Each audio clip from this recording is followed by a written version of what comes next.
യുഎസ്എയിൽ വെച്ച് നടക്കുന്ന കിലുക്കം 25 എന്ന മ്യൂസിക്കൽ ഷോ ഇതിനോടകം വാർത്താ ശ്രദ്ധ നേടിക്കഴിഞ്ഞു. ഇപ്പോഴിതാ മോഹൻലാലിനൊപ്പം വേദി പങ്കിടാൻ അവസരം കിട്ടിയ സന്തോഷം പങ്കുവച്ച് ഗായിക ജ്യോത്സനയും ഇരുവരും ചേർന്ന് വേദിയിൽ ഒന്നിച്ച് പെർഫോം ചെയ്തതിന്റെ ഫോട്ടോകൾ സഹിതമാണ് ഗായിക പോസ്റ്റ് ചെയ്തിരിക്കുന്നത്. ഇതുപോലുള്ള ചിത്രങ്ങൾ പങ്കുവെക്കാനുള്ള അവസരം എല്ലായ്പ്പോഴും കിട്ടുന്നതല്ല. ഈ ഒരു വേദി പങ്കിടാൻ സാധിച്ചത് എന്തൊരു വലിയ ബഹുമതിയാണ്. ലാലേട്ടൻ കിലുക്കം 25 USA വളരെ നല്ലൊരു അനുഭവമായിരുന്നു.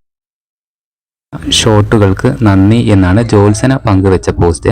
മനോജ് കെ ജയൻ അടക്കം നിരവധി സെലിബ്രിറ്റികൾ ഷോയിൽ പങ്കെടുക്കുകയും പെർഫോം ചെയ്യുകയും ചെയ്തിട്ടുണ്ട്. സ്റ്റീഫൻ ദേവസ്യക്കൊപ്പമുള്ള മോഹൻലാലിന്റെ പെർഫോമൻസ് തന്നെയാണ് ആരാധകരുടെ മനസ്സ് കീഴടക്കിയത്. കിലുക്കം 25 USA മറ്റൊരു ചരിത്ര മുഹൂർത്തത്തിന് കൂടെ സാക്ഷ്യം വഹിച്ചിരുന്നു.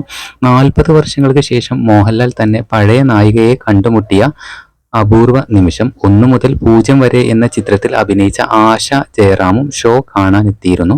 മോഹൻലാലിനെ കാണാൻ പോകുന്നു എന്ന സന്തോഷം നേരത്തെ തന്നെ ആശ സോഷ്യൽ മീഡിയയിലൂടെ പങ്കുവച്ചിരുന്നു. പിന്നീട് കണ്ടപ്പോഴുള്ള സന്തോഷവും ഒന്നിച്ചെടുത്ത ഫോട്ടോയും പങ്കുവെക്കുകയുണ്ടായി. അതേസമയം നാട്ടിൽ നാളെ റിലീസ് ചെയ്യാൻ പോകുന്ന പാട്രിയറ്റ് എന്ന ചിത്രത്തിന്റെ ആവേശത്തിലാണ് ആരാധകരെല്ലാം തന്നെ.